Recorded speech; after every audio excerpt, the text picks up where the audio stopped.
వంకాయ పచ్చడికి వంకాయ తీసుకున్నాం, పచ్చిమిర్చి తీసుకున్నాం.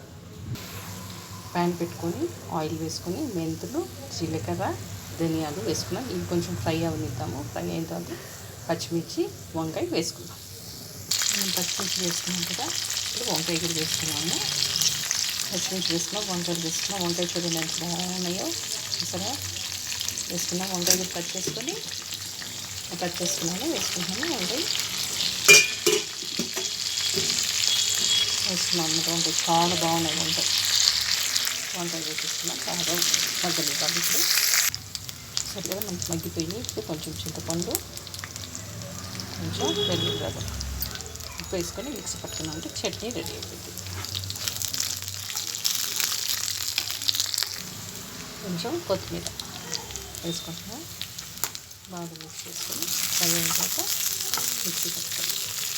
వంకాయ చట్నీ అయిపోయింది. స్టవ్ కట్టేసుకున్నాం. ఇప్పుడు మనం మిక్సీలో కొద్దిగా సాల్ట్ వేసి తిప్పుకున్నామంటే వంకాయ చట్నీ రెడీ అయిపోయింది.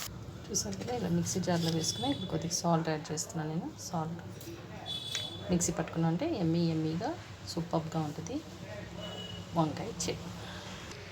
చూసారు కదా, ఎమ్మీగా వంకాయ పచ్చడి రెడీ. మీరు తప్పకుండా ట్రై చేయండి. బౌల్లో తీసి చూపిస్తాను.